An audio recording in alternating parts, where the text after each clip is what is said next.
मायके में फटे कपड़े, ससुराल में महंगे कपड़े पहनने वाली बहू। निधि अपनी नई नई साड़ी अपनी नौकरानी के ऊपर फेंकते हुए बोलती है, ये रंग मुझ पर बिल्कुल भी अच्छा नहीं लगता, इसे तुम ले लो। बस यही याद रखना कि इसे घर में मत पहनना, वरना बेकार में मेरी सास देखेंगी तो तुम्हारे साथ साथ मुझ पर भी गुस्सा करेंगी।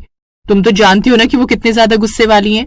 मालकिन, ना बिल्कुल भी फिक्र मत कीजिए, मैं साड़ी यहाँ पर पहनेगी नहीं, और बाकी जो आपने मुझे 5 साड़ियां दी थी वो भी मैंने एक भी बार इस घर में ना पहनी है। आप बिल्कुल भी निश्चिंत हो जाइए। बस ऐसा ही करती रहोगी तो मैं तुम्हें जब भी मैं किसी साड़ी से बोर हो जाऊंगी तो वो साड़ी पहनने के लिए दे दिया करूंगी। तुम तो जानती हो कि मुझे महंगे कपड़े पहनने की आदत है, और ना ही मैं कोई साड़ी बार बार पहन सकती हूँ, तो इधर उधर फेंकने से अच्छा है कि वो मैं तुम्हें दे दूं। इसी बहाने मैं थोड़ी चैरिटी भी कर लेती हूँ। क्यों नहीं मालकिन, अगर आपकी इस चैरिटी करने से मेरा भी भला होता है तो इसमें बुराई क्या है। नौकरानी ये बोलकर अपनी पल्लू के अंदर उस साड़ी को छुपा कर ले जाती है। वहीं निधि की सास माधुरी जब निधि को थोड़ी देर बाद नई साड़ी में देखती है तो पूछती है, ये सब कुछ क्या है बहू? तेरे पास तो पहले से बहुत सारी साड़ियां थी, फिर तूने नई साड़ी क्यों खरीदी है? इस साड़ी में तो तुझे पहले कभी नहीं देखा। निधि सास की बात सुनकर घबरा जाती है और माधुरी से बचते हुए झूठ बोलने लगती है। नहीं नहीं नहीं माँ जी, ये साड़ी नई नहीं है, बल्कि ये साड़ी तो मैं तीसरी बार पहन रही हूँ। आपने शायद कभी गौर नहीं किया होगा। तुझे क्या लगता है कि अगर मैं अपने बालों पर डाई करती हूँ तो मेरे बाल सफेद नहीं हैं? अरे बाल सफेद हैं मतलब मुझे जिंदगी का तजुर्बा है। तेरी साड़ी पर अभी भी टैग लगा हुआ है, कम से कम झूठ बोलने से पहले वो तो हटा देती। माधुरी की बात सुनकर निधि जैसे ही अपने पल्लू को चेक करती है तो उस पर ब्रांडेड टैग लगा हुआ था।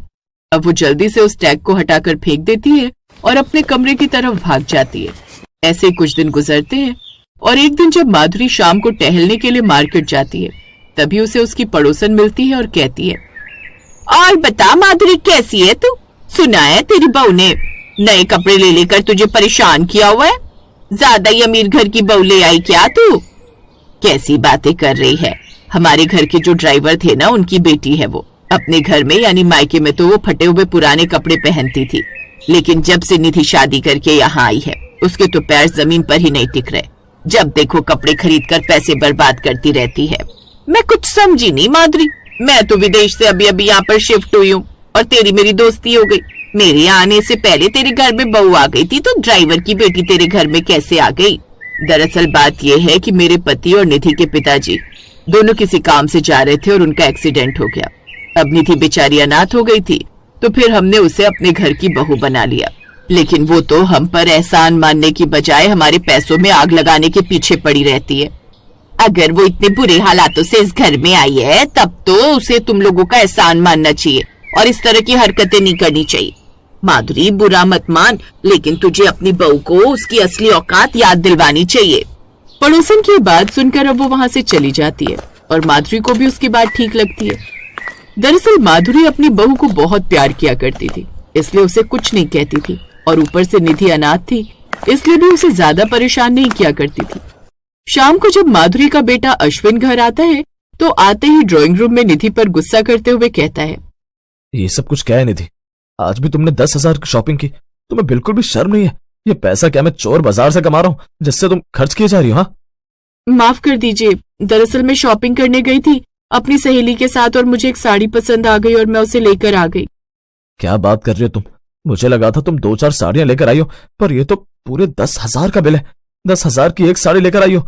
अरे अभी ना हमें किसी शादी में जाना और ना ही कोई फंक्शन है, फिर 10,000 की साड़ी घर में पहनने की क्या जरूरत है? आप कैसी बातें कर रहे हैं? अभी हमारी शादी को सिर्फ 6 महीने हुए हैं। मैं जितनी महंगी और अच्छी साड़ी पहनूंगी उतनी तो सुंदर लगूंगी ना। आपको तो खुश होना चाहिए कि मैं सुंदर लग रही हूँ। ये सब कुछ देखकर अश्विन को बहुत बुरा लगता है। साथ ही माधुरी भी अब दोनों के बीच में आते हुए कहती है, आज तक मैं कभी भी तुम दोनों पति पत्नी के बीच में नहीं आई और 6 महीने तक इस घर में जो भी चल रहा था वो सब कुछ देखती रही, लेकिन अब बहुत हो गया है। निधि, आज से तुम्हें कपड़े खरीदने के लिए कोई पैसे नहीं मिलेंगे। तुम्हें जो कपड़े पहनने हैं वही पहनोगी जो तुम्हारे पास है। निधि बिल्कुल चुप हो जाती है क्योंकि उसने आज से पहले अपने घर का इतना गर्म माहौल कभी नहीं देखा था। तभी माधुरी नौकरानी को बुलाती है और कहती है, मैं सब जानती हूँ कि निधि तुम्हें कितनी बार कौन कौन सी साड़ियां दे चुकी है। तुम्हें क्या लगता है तुम अपने छोटे से पल्लू में वो साड़ियां छुपा कर लेकर जाओगी और वो नजर नहीं आएंगी? अगर तुम्हें इस घर में काम करना है तो कल से तुम निधि के ही सामने वो सारी साड़ियां पहनकर तैयार होकर काम करोगी, समझी? हाँ हाँ बड़ी मालकिन, आप जैसा बोलेंगे मैं वैसा सच करूंगी। दरअसल मुझे तो छोटी मालकिन ने ये साड़ियां पहनने के लिए दी थी, इसलिए मैं ले गई थी अपने साथ। कल से मैं वही साड़ी पहनकर आएगी। कुछ दिनों के बाद निधि को लगता है कि सब कुछ ठीक हो जाएगा, लेकिन ऐसे ही 2 महीने हो जाते हैं। अब निधि के पास कोई भी नई साड़ी नहीं थी। वही नौकरानी रोज उसकी नई नई साड़ियां पहनकर आती और पूरे घर की सफाई करती। निधि ने जैसे उस साड़ी को देखा तो उसके पास जाकर कहने लगी, ये साड़ी कितनी ज्यादा सुंदर लग रही है, क्या तुझे ये साड़ी मैंने ही दी थी? हाँ मालकिन, वरना इतनी महंगी साड़ी मेरे पास कैसे आ सकती है? आपने तो मुझे ये साड़ी दी थी, और पता है अब तो मैं जहाँ भी ये काम करने जाती हूँ तो रास्ते में लोग मुझे मैम साहब बोलते, क्योंकि उन्हें मेरे रहन सहन का पता ही नहीं चलता कि मैं यहाँ नौकरानी का काम करती है। शायद मैंने सच में गलती कर दी। कितनी सुंदर साड़ियां थी, इसको देने की क्या जरूरत थी? अगर मेरे पास रखी रहती तो मैं उन्हें दोबारा पहन लेती। मैंने सच में बहुत बड़ी गलती कर दी। माँ जी जो भी मेरे साथ कर रही है वो कहीं ना कहीं गलत नहीं है। कुछ ही दिनों के बाद उसे उसकी एक पुरानी पड़ोसन का कॉल आता है। निधि, मैं तेरे मायके से बोल रही हूँ। दरअसल बात यह है, जैसा तूने बोला था, तेरे पिताजी के देहांत और तेरी शादी के बाद मैंने तेरा घर किराए पर चढ़ा दिया है, पर वहां पर अभी भी तेरी एक संदूक रखी हुई है, तू उसे लेकर जा। तूने बहुत बड़ा एहसान किया है मुझ पर। वो घर अगर खाली रहेगा तो सूना लगेगा, कम से कम उसमें कोई परिवार आकर बस जाएगा तो उस घर की साफ सफाई भी अच्छे से हो पाएगी और मुझे भी थोड़े पैसे मिलते रहेंगे। वैसे तो मैं ये पैसे शॉपिंग पर ही खर्च करने वाली थी, लेकिन अब मैं वो पैसे बचत करूंगी। निधि अगले दिन अपनी सास के साथ अपने मायके वाले घर पर जाती। उसकी सारी पुरानी यादें ताजा हो जाती हैं। वो छोटा सा घर, एक कमरे के अंदर छोटा सा पलंग रखा हुआ था जो कि वो किराएदार को ही दे रही थी। तभी उसकी नजर एक पुरानी सी संदूक पर जाती है। जैसे ही वो उसे खोलती है तो उसे उसके अंदर से अपनी पुरानी गिनती के 3 सूट मिलते हैं। उन्हें हाथ में लेते ही वो रोने लगती है और उसे रोते हुए देखकर माधुरी कहती है, क्या बात हो गई निधि बेटा, तू इन सूट को देखकर रो क्यों रही है? माँ जी, मुझसे बहुत बड़ी गलती हो गई। मायके में फटे पुराने कपड़े पहनने वाली बहू को ससुराल में इतने महंगे कपड़े मिले, फिर भी मैंने उनकी कदर नहीं की। मेरे पति कितनी मेहनत से पैसे कमाते हैं और मैं उन्हें ऐसे ही बर्बाद करने लगी। आज अपने ये पुराने फटे कपड़े देखकर मुझे एहसास हो गया है कि मैं कितनी गलत थी। माधुरी को आगे कुछ भी कहना सही नहीं लगता, क्योंकि कहीं ना कहीं वो जो बात निधि को समझाना चाहती थी वो निधि ने समझ ली थी। निधि अपने पुराने दिन और पिताजी को याद करके फूट फूट कर रोती है और उसके बाद उस पुराने संदूक को लेकर अपने घर आ जाती है। उसकी नौकरानी उससे वो पुराने कपड़े मांगती है, लेकिन निधि उसे वो भी नहीं देती, क्योंकि वो उसकी अपनी पुरानी यादें थी जिन्हें वो भूलना नहीं चाहती थी। और इस तरह अब निधि अपने पैसे की बचत करना और उससे मिलने वाली चीजों की कदर करना सीख जाती है।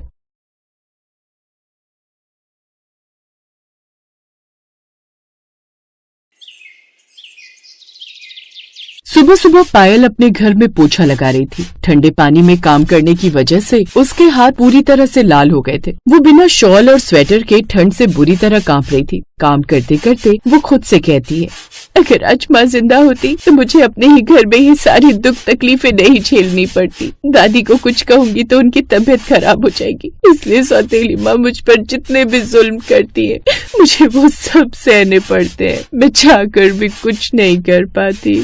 पायल ये बोलकर फूट फूट कर रोने लगती है। तभी उसका सौतेला भाई रोनी वहाँ आता है और चिढ़ते हुए कहता है, ये क्या पायल, तूने अभी तक घर का काम खत्म नहीं किया? तेरे हाथ पैरों में जंग लग गया क्या? तुझे भी अपनी मरी हुई माँ की तरह इस दुनिया में रहना पसंद नहीं आ रहा? अभी बेकार में माँ तुझे इतने धीरे धीरे काम करते देखेंगी तो गुस्सा करेंगी। मुझे माफ कर दो भैया, ठंड बहुत ज्यादा हो रही है ना, इसलिए धीरे धीरे काम हो रहा है। हाथ पैर चल ही नहीं रहे हैं, पर मैं कोशिश करूंगी कि जल्दी ही सारा काम खत्म कर दूं। देख सुन मेरी बात, मुझे तुझ में कोई खास दिलचस्पी नहीं है। तू ये काम 1 घंटे में करे या 2 घंटे में, मुझे कोई फर्क नहीं पड़ता, लेकिन मुझे कॉलेज जाने के लिए देर हो रही है तो मेरे लिए जल्दी से नाश्ता बना दे। ठीक है भैया, आप मुझे 5 मिनट दीजिए, मैं पीछे का काम खत्म करके अभी आपके लिए गर्मा गर्म नाश्ता बना देती हूँ। रोनी को अपनी सौतेली बहन की आंखों से गिरते आंसू देखकर बिल्कुल भी तरस नहीं आता। वो वहाँ से जाते हुए पोछे की बाल्टी पर लात मार देता है और बड़बड़ाते हुए कहता है, अब इस अनाथ लड़की के लिए मुझे 5 मिनट और इंतजार करना पड़ेगा, तब जाकर नाश्ता मिलेगा। माँ सही करती है इसके साथ मारपीट करके, क्योंकि इसी के लायक है। दरअसल पायल की माँ का बीमारी की वजह से देहांत हो गया। उसके बाद उसके पिता ने शकुंतला नाम की औरत से दूसरी शादी कर ली थी। रोनी उसका सौतेला भाई था। घर में सिर्फ उसकी दादी ही उसे प्यार करती थी। पायल के पिता का भी कुछ साल पहले देहांत हो गया था।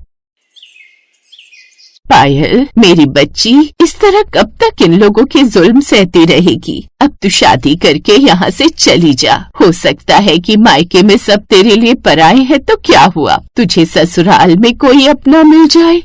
दादी, अगर मैं आपको छोड़कर चली जाऊंगी तो आपका ध्यान कौन रखेगा? मुझे रोनी और छोटी माँ पर बिल्कुल भी यकीन नहीं है। मेरी उम्र तो कट गई है मेरी बच्ची। अब मुझे अगर कोई चिंता सताती है तो सिर्फ तेरी शादी की। शायद इसीलिए भगवान ने अभी मेरे प्राण रोके हुए हैं। मैंने तेरे लिए एक लड़के का रिश्ता देखा है, उसका नाम कुलवंत है। मैं चाहती हूँ कि तू उससे शादी करके अपना घर बसा ले। दादी, आप तो जानती हो ना कि माँ मेरी शादी बिल्कुल भी नहीं होने देगी। अगर मैं ये घर छोड़कर चली गई तो उनकी मुफ्त की नौकरानी भी तो चली जाएगी। तू बस इस रिश्ते के लिए हाँ कर दे मेरी बच्ची, तुझे मेरी कसम है। बाकी तेरी सौतेली माँ को कैसे समझाना है वो मैं देख लूंगी। अपनी दादी की कसम के चलते पायल इस रिश्ते के लिए हाँ कर देती है। कुछ दिनों के बाद कुलवंत अपने परिवार के साथ पायल का रिश्ता लेकर आता है। शकुंतला उन्हें टालने की कोशिश करती है। देखिए, आप तो जानते हैं कि मैं इसकी सौतेली माँ हूँ। मैं कोई भी फैसला जल्दबाजी में नहीं ले सकती, वरना गांव वाले यही कहेंगे कि सौतेली माँ ने अनाथ बच्ची से पीछा छुड़ाने के लिए उसकी शादी कहीं भी करवा दी। आप मुझे थोड़ा समय दीजिए, मैं सोचकर जवाब दूंगी। हाँ हाँ ठीक है बहन जी, जैसा आपको ठीक लगे। हमें आपकी बेटी बहुत पसंद है और वो बहुत संस्कारी भी है, ये पूरा गाँव जानता है। हम आपके जवाब का इंतजार करेंगे। सीमा अपने बेटे कुलवंत को लेकर वहाँ से चली जाती है। शकुंतला इस रिश्ते के लिए मना करने वाली थी, तभी उसकी सास चाल चलती है। शकुंतला, ज्यादा सोच मत और इस रिश्ते के लिए हाँ कर दे, इससे पहले कि तेरी सौतेली बेटी कहीं मुंह काला करवा कर भाग जाए। तुझे पता है इसका चक्कर गांव के दूध वाले के साथ चल रहा है और तू जानती है कि दूध वाला कितना अमीर है। अगर वो उससे शादी कर लेगी तो सारी जिंदगी सुख से रहेगी और तू यहाँ हाथ मलती रह जाएगी। इससे अच्छा है कि इस गरीब कुलवंत से इसकी शादी करवा दे। क्या मेरी नाक के नीचे घर में ये सब चल रहा था? मुझे तो पता ही नहीं था माँ जी, अच्छा हुआ आपने बता दिया। अब मैं इस गरीब कुलवंत से ही पायल की शादी करवाऊंगी, फिर देखती हूँ कि ये कैसे आशिकी कर पाती है। ये बात सुनने के बाद पायल की दादी मन ही मन मुस्कुराती है और खुद से कहती है, मैं जानती थी कि अगर घी सीधी उंगली से ना निकले तो उंगली टेढ़ी करनी पड़ती है। मैंने ये बाल धूप में सफेद नहीं किए हैं। अब कम से कम मेरी बच्ची के मायके में सब पराए हैं तो क्या हुआ, ससुराल में उसे अपने लोग तो मिलेंगे। कुछ ही दिनों में पायल और कुलवंत की शादी हो जाती है और पायल विदा होकर अपने ससुराल चली जाती है। पायल हमेशा की तरह बिना शॉल और स्वेटर के अपनी पहली रसोई की रस्म करने जा रही थी, तभी उसकी सास सीमा वहाँ जाती है। तू पागल हो गई है क्या पायल? तू पहली रसोई की रस्म कर रही है वो ठीक है, पर तेरा शॉल और स्वेटर कहाँ है? तुझे ठंड लग गई तो? अब माँ जी, मेरे पास तो कोई शॉल या स्वेटर है ही नहीं। मुझे मेरी माँ ने बस 2 जोड़ी कपड़ों में ही विदा किया है। मुझे सब कुछ तेरी दादी ने पहले ही बता दिया था बहू। जब तक मैं हूँ तुझे कोई परेशानी नहीं होगी। मैं हमेशा तेरे साथ तेरी ढाल बनकर खड़ी हूँ। पायल ये देखकर भावुक हो जाती है और उसकी आंखों में आंसू आ जाते हैं। वो खुद से कहती है, दादी ने मेरी शादी इस घर में करवाकर बिल्कुल ठीक फैसला लिया है। आखिर ये परिवार मेरा अपना ही तो है। ससुराल में मुझे वो अपनापन मिल रहा है जो मुझे कभी मायके में नहीं मिला। शादी के कुछ समय बाद पायल और कुलवंत पगफेरे की रस्म के लिए वापस मायके जाते हैं, लेकिन वहाँ जाकर वो देखते हैं कि शकुंतला ने निर्दयता की सारी हदें पार कर दी थी। जो काम वो पहले पायल से करवाती थी अब वो बूढ़ी दादी से करवा रही थी। ये देखकर पायल रोने लगती है और कुलवंत गुस्से में कहता है, ये सब देखकर पता चल रहा है कि आपके अंदर बिल्कुल भी दिल नहीं है। आपने अपनी बूढ़ी सास को नहीं छोड़ा तो अपनी सौतेली बेटी को कैसे छोड़ा होगा? अब पायल की दादी यहाँ नहीं रहेंगी। पायल की दादी अब मेरी भी दादी हैं और वो मेरे साथ मेरे घर रहेंगी। अरे कोई बात नहीं बेटा, मेरी जिंदगी वैसे भी कितने दिनों की बची है, उसके लिए तुम अपना गृहस्थ जीवन बर्बाद मत करो। मैं अपना गुजारा कैसे भी चला लूंगी। दादी, अब पायल के साथ साथ मेरी भी जिम्मेदारी हो। मैं आपको इस हाल में बिल्कुल भी नहीं देख सकता। अब आप हमारे साथ हमारे घर चलोगी। कुलवंत पायल की दादी को अपने साथ घर ले आता है। पायल को लग रहा था कि शायद उसकी सास इस बात पर गुस्सा करेंगी, पर सीमा ने बहुत प्यार से जवाब दिया, हमें तो ये काम पहले ही कर लेना चाहिए था। दादी उस घर में बिल्कुल भी सुरक्षित नहीं थी। अब शकुंतला को एहसास होगा कि उसने कितनी बड़ी गलती की है। उसकी अकल तब ठिकाने आएगी जब उसका अपना बेटा रोनी भी उसका साथ नहीं देगा। ये सुनकर पायल हैरान थी। उसने कभी नहीं सोचा था कि उसे इतना प्यार करने वाला ससुराल मिलेगा। वो सबके सामने कहती है, सच में माँ जी, मुझे मायके से ज्यादा अपनापन तो अपने ससुराल में मिला है। मेरे मायके वालों ने हमेशा मेरे साथ पराये जैसा बर्ताव किया, पर यहाँ मुझे वो प्यार मिला जो कभी नहीं मिला था। मैं बहुत खुशकिस्मत हूँ कि मुझे इस घर की बहू बनने का मौका मिला। दादी का फैसला बिल्कुल सही था। मैं बहुत खुश हूँ मेरी बच्ची। जिस लड़की को सारी जिंदगी सिर्फ अपमान मिला, अब उसके जीवन में खुशियाँ ही खुशियाँ हैं। तेरी माँ के मरने के बाद मैं बस यही चाहती थी कि तू सुखी रहे, और वो होते देखकर अब मुझे सुकून मिल गया है।